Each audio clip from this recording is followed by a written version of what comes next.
Hello. Welcome to the Fight Sites MMA podcast, episode 60 something, I believe. That's how far we are into this. The UFC event this weekend is so insulting that I choose not to discuss it.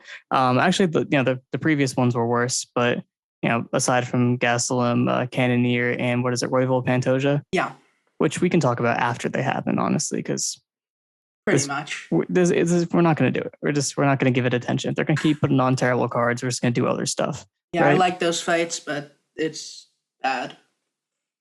Yeah, and there was the Bellator and PFL events that happened over the weekend, and they were fine. They were okay. as much as a Bellator or PFL event could be fine. Sometimes those events are really good. This is like the guys that were supposed to be good just didn't really look like much. So you couldn't even be excited about the guys that you felt better about. Like Magomed Karamov didn't look as impressive as I remember him being in the past, because I know the guy he fought like struggles with some pretty mid dudes. So Yeah, but Sadabusi is also like 9 he is a feet middleweight, tall. Yeah, for sure a middleweight, but point stands. It was just weird. And Yeah, then that's true. Bellator, Magomedov lost, so that was kind of a bummer. But I mean, I like Stotts, he's good, but you just want to see all these guys who had great careers in ACB or whatever, do well against Americans. Is Karimov that bantamweight who is now a heavyweight? Yeah, Yes, was that Karamov. Karamov? Yeah. I guess that explains that. I guess it explains why he looked the way he did. Mhm. Insanely chubby. Like, I don't think he has anything. Didn't fight last weekend, did he? No, Yeah, he's just massive now. That's news in I don't itself. think he's going to make bantamweight anytime soon. He's bantamweight the same way my coach thinks I'm a bantamweight. So That's right. there you That's go. right. It's the height. It's only the height that matters. If you're short, you can be a bantamweight. Daniel Cormier can be a bantamweight. Daniel Cormier definitely can be a bantamweight if he cuts off all his limbs and becomes a torso. He could do it. also Sounds like a weight. plan. Let's do it. Become a Plimbo male. Become a no limb heaven doughy torso. Only elite listeners will get that one. Anyway, so instead of talking about actual things that are going on in terms of events, we're going to answer some questions from our Patreon subscribers instead. Call them patrons sometimes. Sometimes people call them Patreons, which is not right. But yeah, people paid $10. There was a pause there before you said I was going to say Patreons. subscribers. Yeah. Say patrons. Caught myself. But yeah, $10 to ask us a question. You're like, whoa, $10, that's a lot for a question. But we're going to spend the entire podcast on 3 questions. So it's like, yeah, you get a lot for your money's worth. Plus, I mean, the other tiers are not that far away and yield better stuff. So it's just a way to encourage you to not spend the $10 and to use it for something else. But anyway, we're gonna get on with the questions. So the first question is from this fella who, all right, so background of why I made this mistake. Here's my excuse. So there's a kid that I went to high school with named Steve, and I don't know when it started happening, but he started calling himself like Stavi, and then it was like Stavi, and it was like, okay, it burned in my brain that is how you say that spelling, and that's how this guy's name is spelled, Shtave. I don't know if that's his full name or what, but I'm like, okay, and that's how I said it. And he's like, no, it's just like Stave. And I'm like, I've never heard that before in my life, but okay. Stave sounds like a reference to some kind of German thing from World War II. Couldn't tell you. Obviously, I don't know because I messed it up, and I probably messed it up again. There was also the Stasi, which was the East German secret police. Is that what it's a reference to? Very Curry boy? Is interesting. that what you're doing? I'm choosing to believe that's a reference to that thing because it's the most unsettling one. I like yeah, unsettling but his name things. is Curry Boy, and his handle is Stave Likes Soup. So I think you can get what he's about from that. But yeah, we talk. I know him pretty well, but I can't say his name. Anyway, he is asking a pretty technical question about combat sports, which I think we can handle. That's kind of our thing. But he wants to know what changes in tactics there are in regard to stance matchups across various disciplines. For example, in MMA, very often we talk about like the southpaw double attack or the open stance, double attack that becomes available when the lead feet create that opening where your bellies are facing the same way, your chests are facing the same way. That's open stance. And then if your chests are facing opposite ways, that's closed stance. That's probably the easiest way to think about it. So that creates different types of strikes that you can use and all sorts of things. So he just wants to know what are some of the differences between different disciplines that you guys understand, and then I can lend some info on what I think about wrestling in those terms. But why don't you guys talk about some striking stuff? Well, first of all, with MMA, you have to acknowledge that, well, the difference between striking sports and MMA is that obviously in MMA, wrestling is allowed. And so in striking sports, everyone who stands, who prefers the open stance matchup is usually does that because they either have a really good lead hand or lead foot attack, and they are naturally like that side dominant, or it's because of the opposite. It's because their power hand and their power leg is located in the back of the stance. But in MMA, some MMA fighters choose to fight that way also because they just wrestle with that side forward. And I believe this is the difference he wanted to point out later. And with striking, I don't know, where do you really begin breaking down? I guess we should just break down what attacks are usually available from that dynamic. If it helps, I can give you one of the follow-up questions, which is, are there any closed stance tactics that boxers use that we don't see in MMA? Do you want to incorporate that into your spiel? The most obvious one is, it's not really unused at all. It's more of an underutilized tactic, which is just basically just jabbing up the guy who stands either southpaw and or orthodox, and the opposite way. And lead hooking is also another one. So basically, off the top of my head, the only guys at the highest level who do that I know of are Robbie Lawler and Dustin Poirier, and that's pretty much it. John McDessie. And John McDessie, yeah, that's another one. But I mean, I was talking about the tippy top, and John McDessie is kind of like John McDessie really Chris Pearson is a top 5 MMA striking battle. Highly recommend. Yeah, it's very good. But yeah, I mean, I think it's interesting to think about just because I feel like people kind of overcomplicate it when it comes to those sorts of matchups. Specifically in MMA, I'm not really all that familiar with other striking sports, at least to the level of, the smarter people on staff. But yeah, it seems like a lot of the thing is just it attacks similar vulnerabilities, but with different tools that are available because of the stance matchup. For instance, the open stance double attack that we mentioned, a lot of it's just the same sort of like difference between straight shots and shots around the side. That, for instance, the jab hook attacks and close stance, right? Like you play the jab, and when guys try to parry that across, you go with the hook. It's something similar when you go with the straight, and when guys try to parry that across or slip to the outside, you hit them with the head kick. The openings are the same. It's just sort of different tools. So in sports where there aren't as many, where kicks aren't allowed for boxing, I would imagine that it would be more about playing off the hand fight a bit, jabbing. It's more about go ahead. Really like foot positioning because like in MMA, you see a lot of this idea that open stance matchup always mean that you have to outside foot positioning. Yeah, and in boxing, it's not really a problem because everyone knows how to jab from the inside angle, everyone knows how to hook from the inside angle, and everyone also knows how to operate from within the inside angle with your rear hand as well. Yeah, and in MMA, everyone thinks that if you want to use your rear hand, it always means that you need to step with your foot outside, and you always need to take that outside angle. And everyone thinks that, Robbie Lawler and Dustin Poirier and John McDessie always exploit that by just basically jabbing and hooking people's faces off because everyone just gives them that angle. Yeah. And Conor McGregor also kind of exploited that inside angle by punching across himself with his rear hand.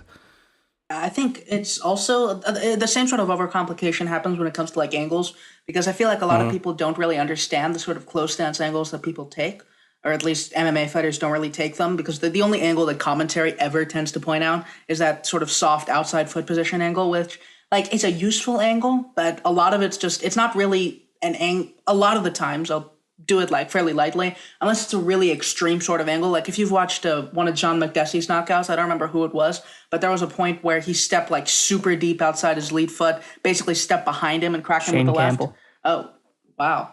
Even I didn't know that.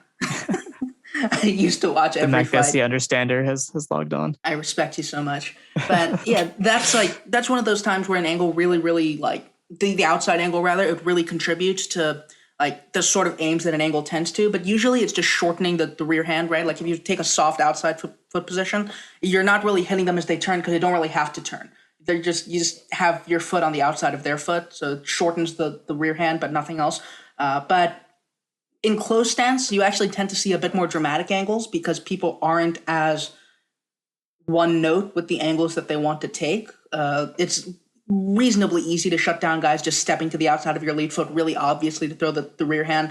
Like, even bad fighters know how to shut that down. You can just back up and it shuts that down. So there's a lot more like pivoting inside people's stance, which is the way to square them up, or pivoting off as they step in to the other direction so that they're still in their stance, but they're facing the wrong direction. In general, it's just, which way are they facing, which it fits for both Southpaw and Orthodox. And I'd imagine in boxing, it probably matters more because there aren't as many kicks, so the exchanges, the angles that you take there matter more because there are just more of them and they matter more. But also just because people are smarter about it. With regard to the inside angle stuff, I was going to talk about this guy, but Rafael Assunção is one of those who understands the inside angle actually super well. His fights with TJ Dillashaw were a good example where not only does he jab and hook from the inside angle, he did that a lot against Munoz as well, but when Dillashaw would try to step in with that really soft outside angle, he just pivot into him and hit him with the right hand. So it's kind of tough to explain on audio because if you go back, and I think the GIFs might be dead for the Assunção article I did, which is a shame. But when Dillashaw tried to just step in really hard with the outside angle, Assunção would just kind of would pivot to face him, and Dillashaw would be the one who was squared up and not even facing him.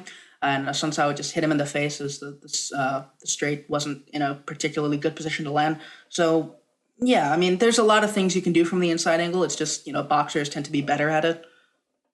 It's really just kind of also an extension. It's the primary reason is always the rule set. And by extension, it also leads to things like the difference being different. Like, if you watch at MMA, everyone knows that MMA fighters usually fight from 15 feet from across one another. Yeah. And in kickboxing, the distance is shorter because they want to kick. Open with kicks and enter range of kicks and enter range of kick feints, etc. And in boxing, you may find fights where both fighters just basically stand in a phone booth and exchange punches because the rule set allows them to stand basically in the kitchen from across one another. They're just basically almost with their noses touching and then throw punches. Of the clinch for a wrestling purpose. Yeah, pretty much. And sure, you can tie up, but then tie-ups are usually just kind of a way to stifle someone's offense if you do not like the feel of being in the pocket with said person, and then you just get separated. It wasn't the case in old-timey boxing, which is why it's so much better than boxing nowadays. But what are you gonna do? But yeah, there's also I think it would make sense to point out what sort of attacks usually are usually available, the most immediately available attacks to you from open stance. Naturally, we pointed out the outside angle and the inside angle, the hook, the jab, the straights down the middle, but also linear kicks open up very easily from that open stance matchup. Round kicks, rear leg round kicks open up very well. And those are just the obvious things that everyone tends to over-focus on. And really the answer with open stance matchups is not really to focus on the small details so much when you want to understand them and break them down. Everything stays the same, really. The fundamentals stay the same. It's just that some of the small little details become different. And one thing about MMA I would like to point out is that in striking sports, it's really an uncomfortable motion to pivot to your power side.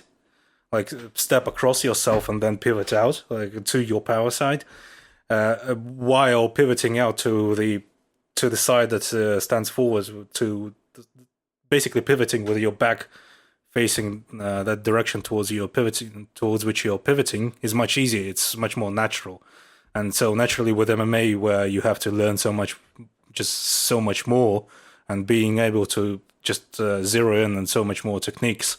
It makes sense that fighters would be more hesitant to pull off motions like this and take angles you see fighters in striking sports take. Mm-hmm. And I was just thinking in terms of striking as well. Another difference could be how bladed a stance is versus how square a stance is. that really changes the strike selection and defensive styles and the angles and everything. It's the way that you're positioning your body. So it's not always just about which foot is forward. Sometimes it's about which way you're carrying your weight. But there's a lot of different ways to interpret that would take the full length of the explanation that has happened to get into deeper. Yeah, the open stance is weird because you can explain it very easily and kind of like get the gist of it across very simple, like in a very short amount of time. But also there's also tons of little nuances that may take a whole day to explain. Yeah. I mean, that's just fighting in a nutshell, really. Yeah, I mean, it's also interesting, the difference between MMA and boxing specifically is that there's a lot more, especially in the open stance, because guys don't tend to hand fight as actively in close stance because there isn't that lead hand clash, but it's a lot more grabby. A lot of the guys we consider strong lead hand operators in MMA are guys like Leon Edwards or Robbie Lawler or Dustin Poirier. A lot of them do a lot of grabbing or hand fighting off the lead hand, and it's a lot more active in terms of a grabbing sense than in a boxing sense. But a lot, like the most you can do with the boxing glove generally is essentially like paw the guy's hand away, and then you try to take advantage of the gap immediately. With MMA, you can do a lot more like intentional grabbing, dragging it down and hitting them. And it plays a lot better, I think, with the sort of lead hand work that fighters don't tend to do in Southpaw Orthodox. If you look at the vast majority of Southpaw jabbers, I'll put it this way, just bothering to jab in open stance tends to completely confuse the hell out of their opponent. It's incredibly rare. Arnold Allen, for instance, I think he's fine. He's really solid, but it's just the weirdness of a Southpaw just jabbing constantly that tends to confuse a lot of people. Julio Arce is another one, although I kind of think he's better. But it kind of just takes having a functional jab from the open stance to really, really, really annoy people. Lots of Dustin Poirier's resurgence was just based entirely off that, playing it off the hand fight and the right hook. Like, there's a lot more threats, I think, in MMA that you have to deal with, which again dovetails with what Tumen said, that there's a lot more to learn. But again, it comes down to the rule set, the gloves being more grabby, lots more opportunities to grab and go into the clinch or grab and set up takedowns. Yeah, and it's also just a very natural motion to grab a hold of someone and then blast them with your power hand. Yeah. If you like Google street fights, World Star. Most brawls are just a guy reaching out and grabbing someone with their lead hand and then blasting them with their power hand. It's just something that comes naturally to a lot of people. So it's high level. Yeah, but in terms of wrestling, it might not necessarily be that complicated because, like, in terms of like a preference, yes, there's definitely different things that you can do from different stance matchups that I can detail pretty quickly. But also consider that most wrestlers at a high level are ambidextrous. They can do pretty much everything with either leg out front. That's something they learn really quickly. See, that's how you know I'm not a good wrestler, is because I can't do that. I'm very dependent on leading with my right leg. Yeah, and by ambidextrous, you don't mean necessarily they are able to do everything with both their limbs. It's just that they're comfortable from both stances. Yeah, they can go either way with their feet when they wrestle. And that helps a lot. So basically, in terms of stances available in wrestling, similar to what we just talked about, you can be squared up, or you can be what they call sugarfoot, which is really favoring one side. Yeah, it makes it sound like a thing you don't want to do, but I assure you, it is beneficial. Seeing as boxing likes to call itself the sweet science, everything boxers do is always like they're always praised for their slickness. I mean, I guess it makes sense that wrestlers want some of that action.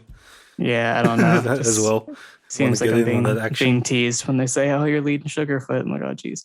But basically, the similar dynamic that you're considering, right? It's open stance, closed stance. I was explaining wrestling to somebody, like a takedown to somebody with those terms. They're like, "What are you talking about?" I'm like, "Oh, yeah, it's like how they talk about it in striking," but it's very helpful. It's not that commonly used in wrestling terms, but basically, if you're in open stance and the lead feet are lined up like that, most single legs become more prevalent. The snatch single, the swing single, any outside step attacks, because outside step attacks usually involve like a knee pull and some sort of finish on the open side with your rear hand, or some footwork that takes that strong angle.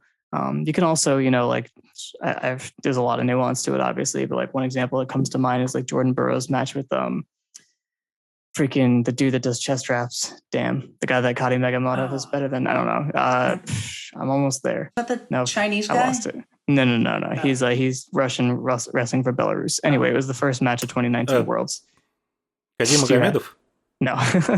No? The other guy. First match. It's the guy that was worse than him that he replaced. The first match of 2019 Worlds, Burroughs keeps shooting this low double, these straight on shots, and this guy keeps chest wrapping him and head pinching him and hitting all of his favorite counters. He's like, good. Shoot low in front of me. That's perfect. So Burroughs eventually decided that he could not just shoot straight on him anymore, although he was getting points on some of these exchanges. So he's like, we could just go back and forth and I could just outpace you, which is essentially what happened. But yeah, really crucial getting the lead at one point was he took the strong outside angle just by like getting to a 2-1-1, just like posting and just pulling on the tricep. But he did it with the lead feet lined up. That's how he's able to get that strong angle outside. So angling outside and wrestling with like the angles that you'll see in like a boxing match or something, or MMA even, that harsh of an angle is very uncommon. But any sort of little advantage, like an outside step or some sort of pivot outside off a post and a pull, a 2-1-1 or an arm drag, something like that. That can be a big deal. So that's more available there. Like I said, the swing single, the snatch single, outside step attacks. And then most of your traditional stuff that people are doing in the United States is going to come from the closed stance, your high crotch and your double leg. Also, a lot of your hand fighting is a lot easier from that closed stance or a square stance, just because the way that you need to be pulling, there's a lot of backwards motion and you want to pull them into you for a good penetration step. And it's just facts that a good penetration step through their base is going to be easier with a closed stance. So for me, as someone who really only shoots righty, if I have that stance matchup, I'll go swing single. If I have the other stance matchup, I'll shoot a bad high crotch and get guillotine. So it's like live or die by which foot they're leading by, which is why you need to hand fight and manipulate them to get them to step. Or you could just wrestle square and take your angles a little easier because you're wrestling square. You can shift your weight more easily from side to side and pull them in a little bit more effectively. But the other thing is, if you've ever learned how to do a stance, first thing I do when I teach like kids, when I coach kids, is I have them stand with their feet really far apart, but not elongated at all, and I push them backwards. And then I have them stand the other way, and I push them that way. And then I have them take a more diagonal stance, and I push them both ways, and I see you see, and they go, oh yes. So if you're squared up completely, you're not going to be as strong in certain ways. So you have to kind of modify your positioning as you go. But the stances are a lot more fluid in wrestling than they are in striking sports. Even though like it is common to switch, it's not really like switching in wrestling. It's just like you take steps and now you're in a different spot. Oh, one more thing. This is relatively new to me, and it's definitely not a super American thing to do. It's kind of newer in the United States. The Penn State guys do it though. They're definitely a team that picked up on it. These knee pound entries, they're difficult. They're very difficult, but that is essentially, if I am intending to attack your right side, I basically take this penetration step with the other leg and I create a pivot point off that first knee pound step outside of your base. So it's not the full penetration step. It's taking one in front of the person, pivoting off of that to step up and take the angle outside to the other way. So you basically, it's like a shift, it's like a shift in striking. I think it's very common in Sambo because in Sambo they have jackets on. And so like straight on penetration steps are very difficult to pull off. And it's also one of the reasons why my grandfather has no knees now. Yeah. Because it's genuinely extremely hard to pull off. You're it's genuinely launching extremely yourself hard off of your other knee. Knees, But yeah, Coach Jay LaValle, JO Wrestling on Twitter, Instagram, TikTok. He's very popular on social media, but more than some sites and others. But first of all, he's an insane athlete. He's ridiculous. He does everything perfectly, but he shows a lot of like knee pound stuff on his channel, and like that would be great for me because I could hit it without the stance matchup. But you got to be able to shoot ambidextrously essentially, because you need to have a good penetration step on both sides to be able to work that, because you're not going to get where you need to be. So there are definitely nuances to it, and there's also nuances in the hand fight. Just with limbs available. You know what I mean? I was talking about, arm drags and posts and, 2-on-1s and stuff like that. Same deal. Also, stuff like, shrugs and slide bys, that's going to depend on the arm matchup as well, because you need to be able to shrug them by to your near side. You know what I mean? You can't, cover that angle the same way. So similar considerations, but you can manipulate stance a lot more easily in wrestling than you can in striking sports. You can literally take someone's arms and pull them and make them step, and now you're in a new stance.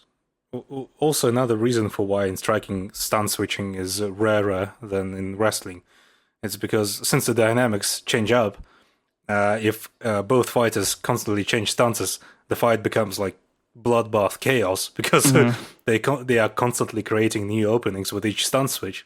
And it's why TJ Dillashaw's and Max Holloway's drop shifts are so incredibly effective, because they just take a slight step forward, then dip, then they switch stances into sort of like a more squared up southpaw stance, from which they are able to bang the body and then open up with different strikes to the head and combinations to the and various body head combinations. And TJ Dillashaw's high kick off a drop shift, also another neat trick that he knows.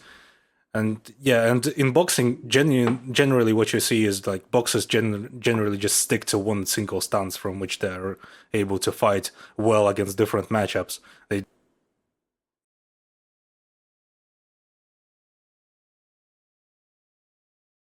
We lost him. Yeah, I was wondering if it was just me. Well, he's either going to finish his thought or we're going to move on to the next question. Those are pretty much the only options. So, thank you, Suman. The next question is from Evan Lee. 1 sec, I'm going to send him something to make sure he knows that he's out. Going to read the question. Are there certain fighters you find to be fascinating studies because of something weird or unique about them or their career? For example, George Foreman, because he had 2 boxing careers, with one as a young man and the other as an old man. I think that's probably similar to Muhammad Ali, his pre and post jail careers, right? He's a very different fighter. He gone. He has the link. He knows where to find us. Apparently his power went out. That's okay. We we'll soldier on. So sure, I'll let you take the lead on this one, because I got nothing that's springing to mind right now. Yeah, in MMA, I'm well known for my love of old Brazilians, and I mean a lot of it's just because they tend to be the sort who kind of. So obviously, everyone who's subscribed is probably more into MMA than other sports, and it kind of becomes a given that volume is the meta. It's not necessarily like that in every other sport. Whether it's, it's had a lot more time to develop. So you've had more, like, for instance, Mayweather types who could just, limit the stuff that the other guy can do meaningfully. And that way it turns to like Mayweather did one thing, but the other guy did no thing. So obviously Mayweather wins. But in MMA, it's a lot more like, Holloway, Dillashaw, like they're really, really good at it.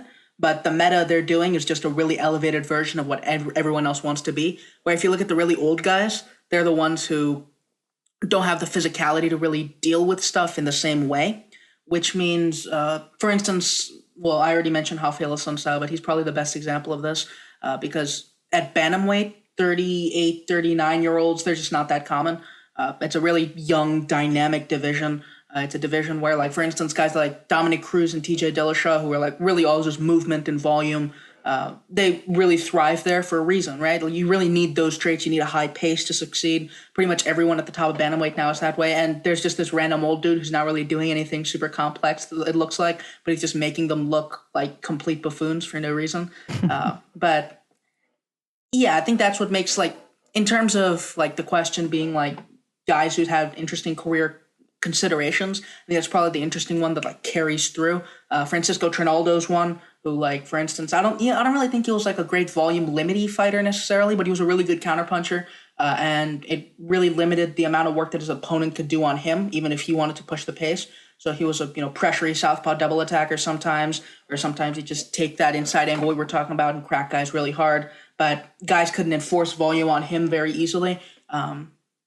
One interesting example, we've talked a lot about Aldo, and maybe the best credit to the people that were training him was Jussier Formiga, who had a lot of flyweights, also a super young division most of the time. Has a lot of guys like Joseph Benavidez who are like really dynamic and do a lot of combo work and lots of athlete entries and stuff.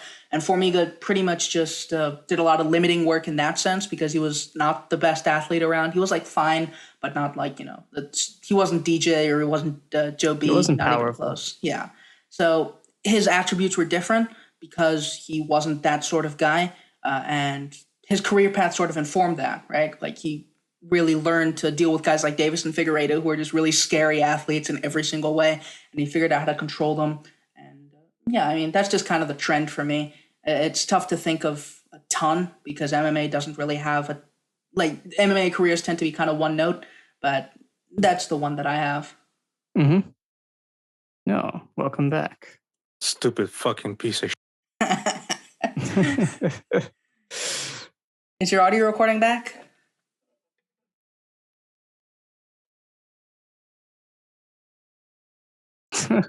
We'll see what happens with that. Yeah, we're causing Silas a lot of pain.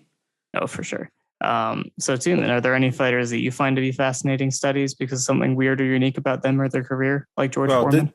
Did you? Well, you mentioned George Foreman again, but yeah, I mean, sure. I'm just talking about a bunch of Brazilian MMA fighters. Yeah, of course you did. But I mean, Jersey Joe Walcott's career is certainly fascinating. He was a boxer in, I believe it was the 50s or the 60s. I don't remember, but he was an old-timey boxer. And his career is interesting because he arguably went out of the sport taking a dive. He basically, again, in one of his final matches, he took the money and ran, essentially. And, well, his whole career is interesting because he fought... he was extremely poor and had a family with a shit ton of kids, as everyone did during those times. And he would usually fight immediately after having finished his shift at a factory or wherever else he was working at the moment. And then he would come in and box hungry, having not eaten anything during the day, and somehow managed to win, and usually win in a very impressive fashion. And basically just an example of how dog tough fighters were during that era. And certainly an example that some people online would be compelled to glorify because being poor is the best base for fighting. I guess, but yeah, growing up in a gulag is the best base for MMA. But really, the ghetto, the favelas, the jungle, the whatever, the fucking gutter, the field, the fucking field. That's in which I live. The halfway houses.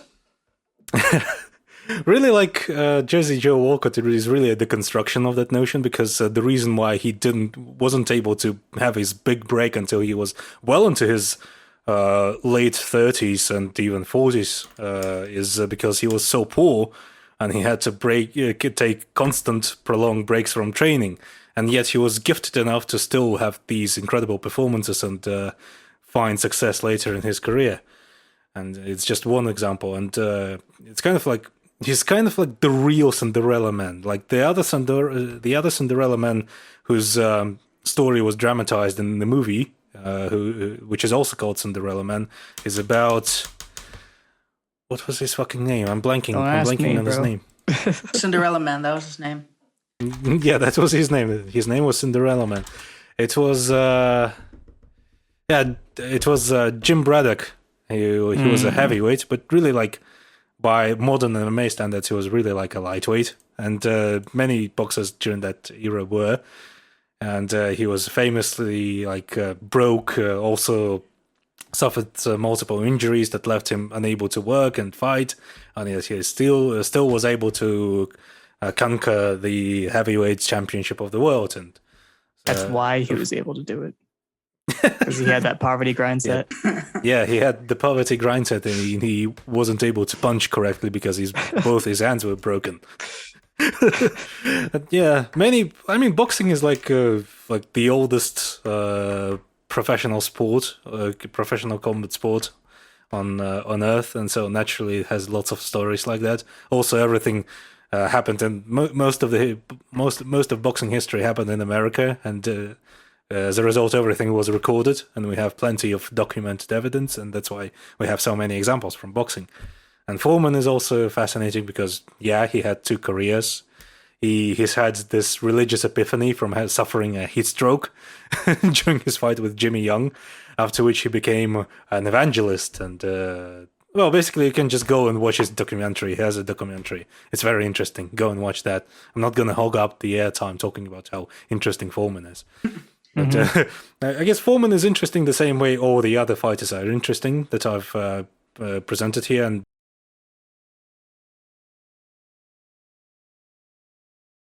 Oh no. What is he gonna say? Mrs. Obama, get down.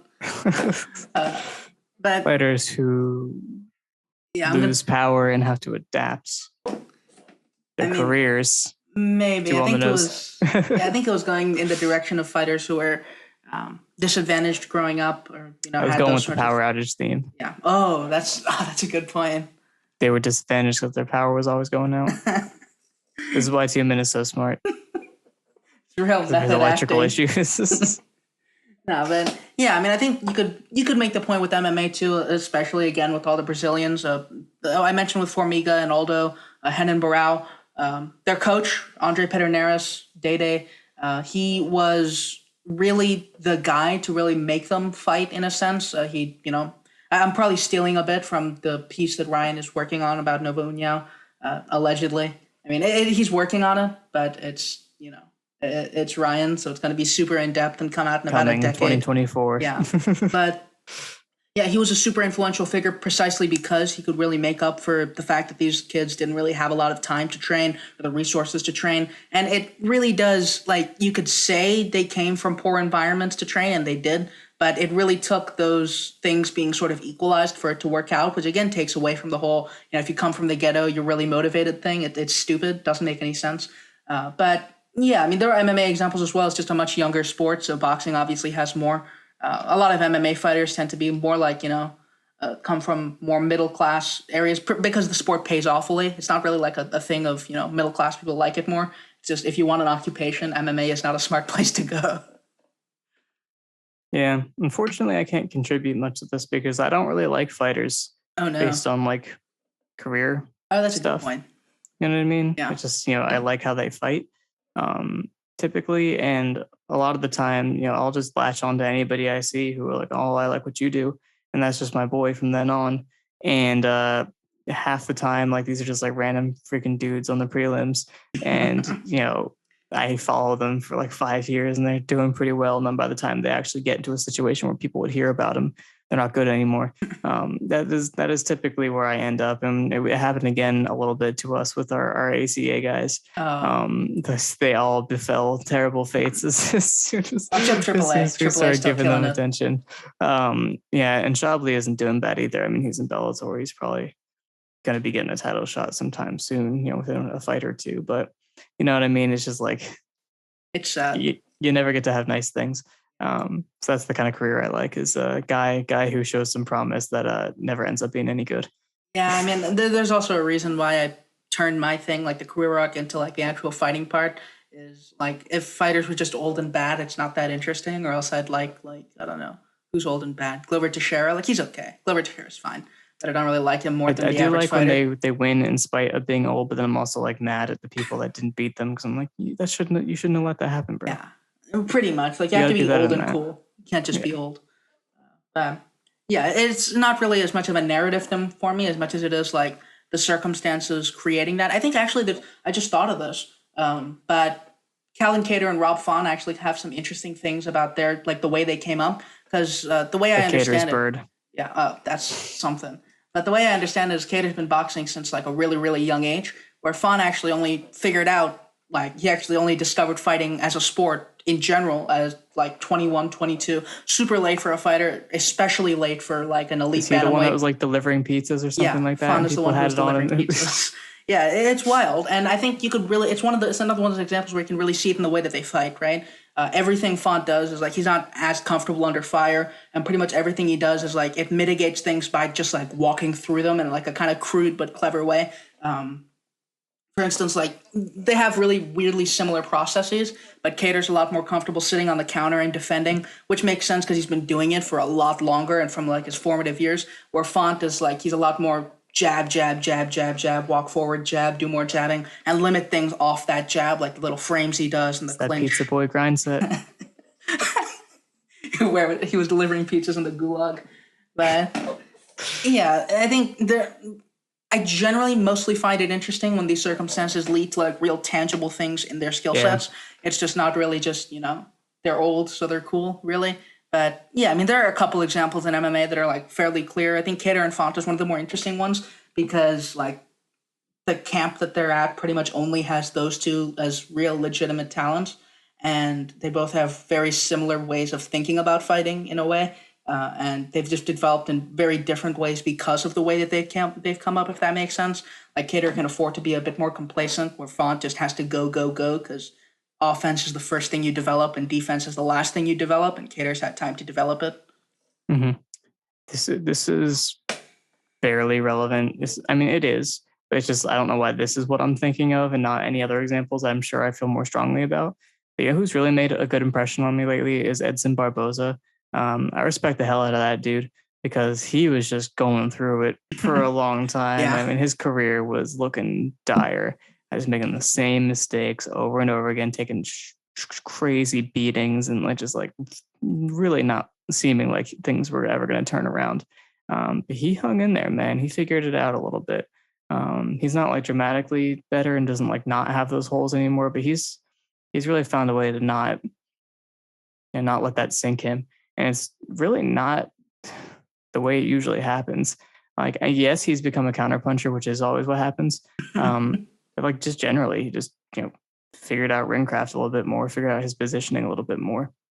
And he really hasn't lost that much of his pop or anything like that. So credit to him for staying together physically and improving technically. I mean, that always impresses me is when a fighter doesn't get that much less athletic that far into their career. I mean, you got to be really taking care of yourself, and that shows probably great genetics, but also like amazing discipline. Like when I interviewed Zach Makovsky, I just I knew how old he was. I knew he's almost 40, and I knew how long he'd been doing it. Then I thought about it again, and I just remember watching his last fight, and dude, you.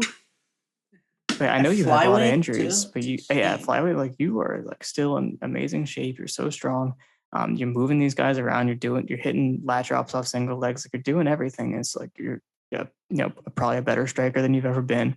Hitting these huge intercepting knees. It's just so much respect. When they clearly are super professional and take themselves super seriously, that kind of thing.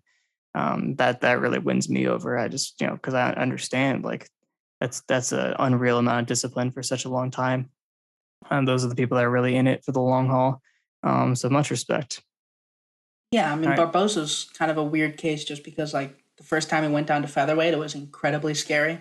He looked like a skeleton with muscles painted on, and he lost to Dan Ige. He didn't actually lose, but he went to an uncomfortably close fight with Dan Ige, and it's kind of like the Aldo path. It's he's really grown into it in a weird way, it shouldn't be possible the way that he's done it. And beating Burgos, it made me sad because I like Burgos more. But it's a great fight, though. Yeah, it was. It's just incredibly tough sad. One for both of them, but Barboza kind of took it over. You know what I mean? Unfortunate. Such a shame.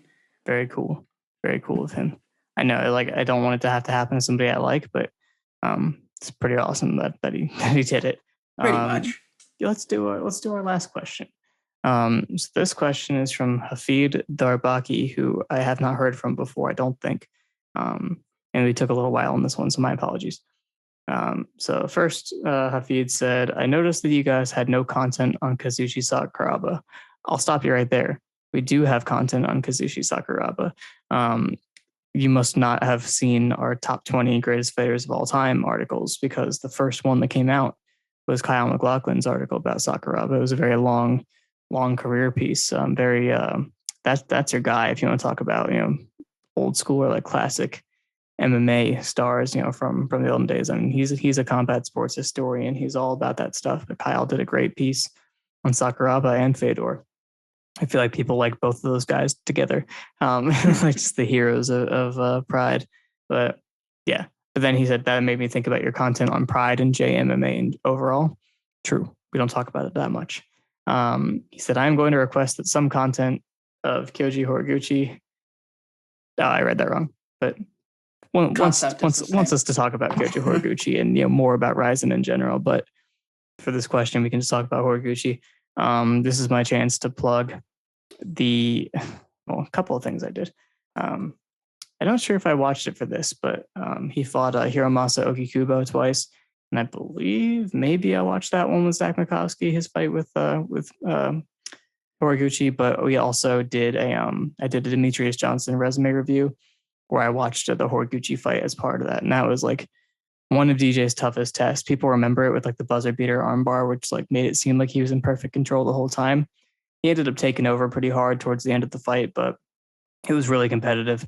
Horiguchi gave him great looks. So just off the top of my head, things that make Horiguchi great.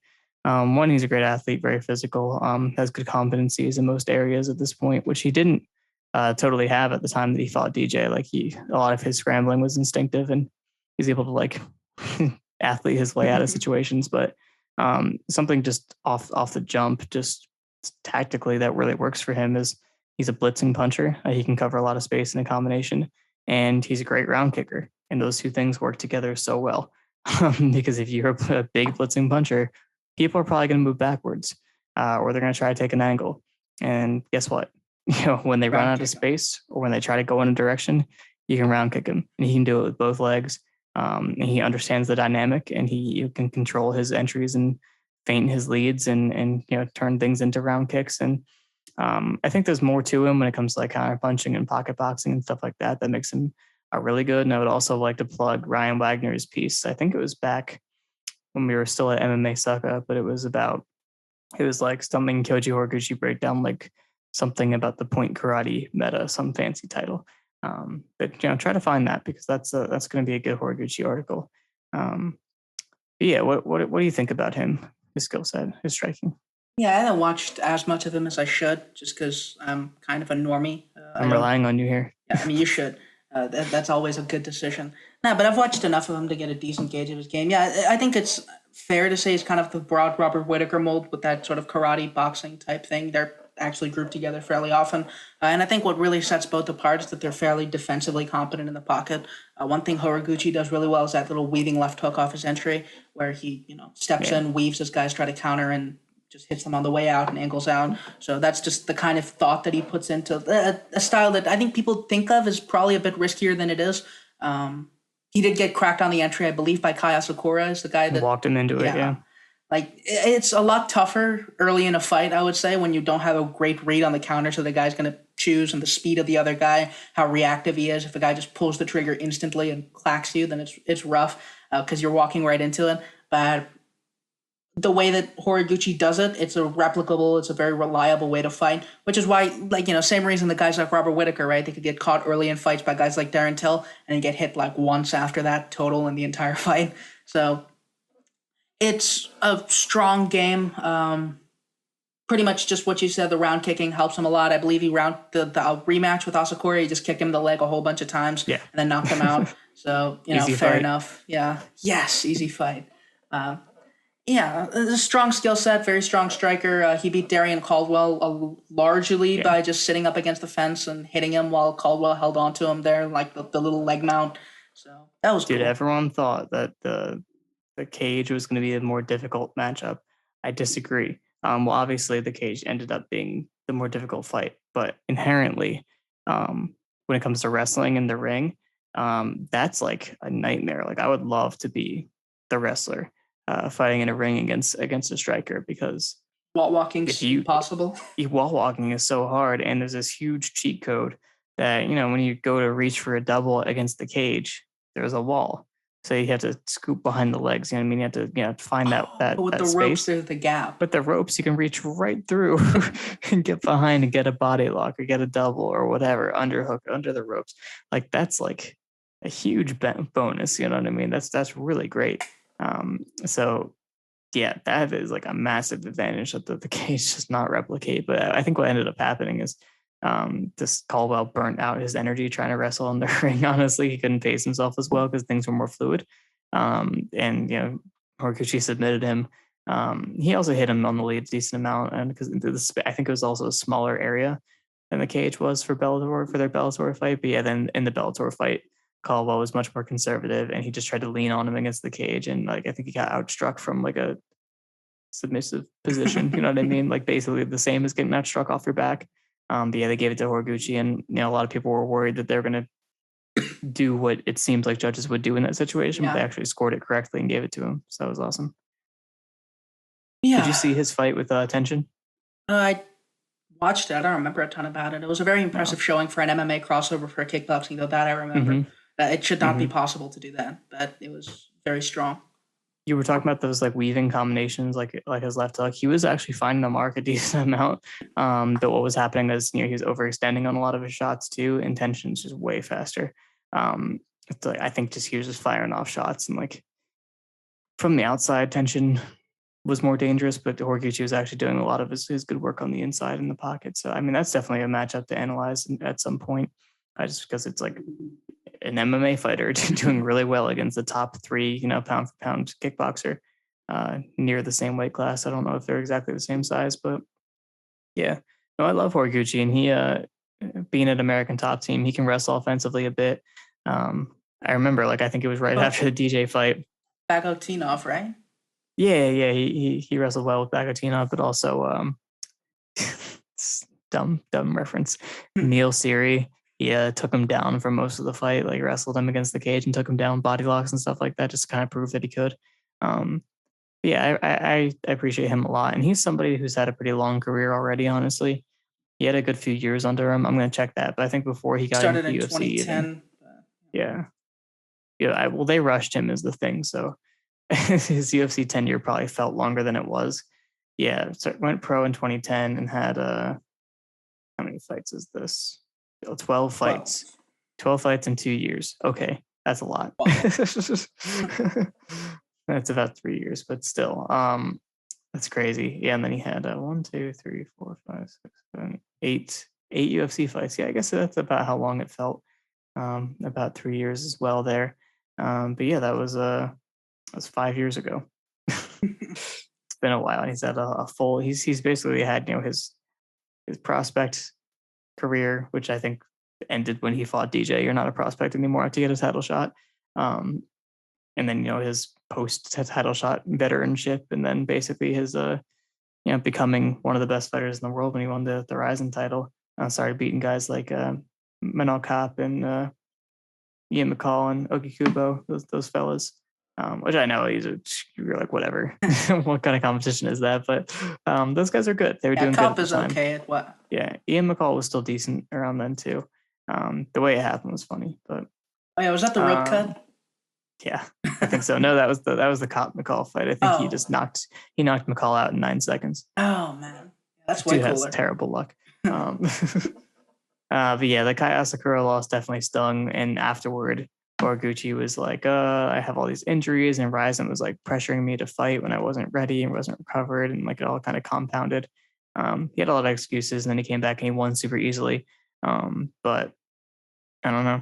I don't know what his future is, to be honest. And I know Bellator and Ryzen cross promote, but is he going to fight Sergio Pettis? Because that would be cool. Super here for that. I mean, I think I'd fairly confidently take Kyoji, but that's a great fight. I don't know. I think Pettis might be the tighter puncher at this point, and that could make a difference. You know what I mean? Very possible. I think the kicking matchup would be pretty interesting too. Yeah, I think Kyoji has a decent advantage in the pocket, though, especially with how Sergio is usually like this jab straighty boxer, and Kyoji. He's also a much bigger hitter. Him. Yeah, and I don't really rate either Pettis brothers super great defensively. Yeah, he's really strong when it comes to like offensively creating openings and using his footwork and stuff. But when it gets into the exchanges, it gets hairy for him pretty often. I bet you could actually see like not the same level or executed the same way. I bet you could actually see some similar looks, like to think about the Horiguchi fight with the Archuleta win, because a lot of shifting, a lot of weird ways of covering distance. But Archuleta's not nearly as good at it. He just tries to be. He just kind of walked into Sergio's counters a whole lot. That was a fun We've said fight this from Sushi, before, though. but it's definitely true. That Archuleta fights the way that like TJ Dillashaw starts fights. You know what I mean? Like when he does all that weird outside Yeah. motion, you're like, okay, like It's TJ without any of the pocket stuff. do your pocket stuff. And he's like, nah. I'm gonna take these really long steps outside and shift my weight and throw naked kicks. I'm like, okay, well, Now that you it's not figured really your him game. out. That's just Archuleta the whole time, except like with more like high shots that lead into body lock situations, stuff like that. Yeah, I'm into that. Yeah, but I don't have that much more to say about Horiguchi, unfortunately. But yeah, we'll try to find something Japanese MMA related to talk about when the time comes. It's just hard to follow Ryzen's schedule, and a lot of the time they put on shows that are more kickboxing heavy, and I just don't have anything to say about it. I don't follow kickboxing, so it's like same with one. One probably puts on a ton of good kickboxing events, but I don't know who these people are, so I can't do it. If only there was a striking podcast. Only someone did that. But yeah, do you want to talk about the UFC event at all? I mean, who are you picking between Cannonier and Gastelum? Let's just do that. Yeah, I feel like Cannonier's a decent pick at this point. I think so too. I'm not really sure how much his game works against southpaws. I think that's probably the interesting part. But he did inside leg kick Silva a bit, and Kelvin is super kickable. We saw that with the Izzy fight, and Izzy's a much better kicker, but he also didn't really need to do a whole lot other than kick nakedly from the outside to kick Kelvin for free a lot. And in the pocket, Kelvin's nothing defensively. Cannonier's also nothing, but I feel like Cannonier's probably the tighter puncher. The risk is Cannonier's 37, and Kelvin only beats people above 35, so he's in the danger zone. Mm-hmm. Yeah, I mean, Kelvin's been not really, but he's been trying to wrestle a little bit more offensively, like the Heinisch fight, and then he took like 2 shots against Whitaker, and he finished one of them. But yeah, maybe he'll try to incorporate that because Cannonier is not really strong defensively as a grappler or wrestler, but he is strong in general, and that matters. Kelvin doesn't really have an integrated wrestling game with his approach. He just kind of has it in his back pocket as like extra skill, but he doesn't really have it as part of what he does. And I think Cannonier is probably at the point where you need to trick him a little bit to do that, or just be really good at it. And that's neither of those are Kelvin. Yeah, Hermansson was able to wrestle him a bit and hit him with like a German suplex at one point, and Cannonier just kind of stronked himself up from. And Hermansson's a much better top player than Kelvin. Yeah, Kelvin doesn't have way better top player than Kelvin. So that's going to be tough. It's like I feel like there's a decent chance Kelvin has the better gas tank between them, just because that's like half of his game, half of it's being fast, and half of it's having a tank. At middleweight, that tends to be enough. But Cannonier seems like a step too far. I mean, one thing I will say about Kelvin is that the way that he fights tends to lend itself well to short notice appearances because, you know, he's fast and he's a southpaw and he does a lot of explosive things. So guys like, especially in relation to Paulo Costa, who's like kind of lumbering and orthodox and does like very different things. You're like, okay, they're going to have to prepare for me. And I'm the guy who just does my thing and it tends to work whatever they do, if it makes sense. So he's just going to have his 25% chance every time. But I think Cannonier probably kicks him up and walks him into a counter. That's kind of a weird fight. I actually feel a lot more confident about Pantoja versus Royval. I know people like Royval, but I think Pantoja is going to like beat the crap out of him. Like I think that's a really bad matchup for Royval. I think it's worse than Moreno, honestly. I feel like there's some wiggle room with the way that Pantoja's been looking lately. He's getting older, and the Askarov fight was not super encouraging. And, you know, the Kalp fight was mostly striking from him. The Kalp fight, though, like as weird as that was, he controlled it really well. That's true. I think it's weird because and then you saw what Kalp did to Hideo Osborne. To Nicolau. Oh yeah.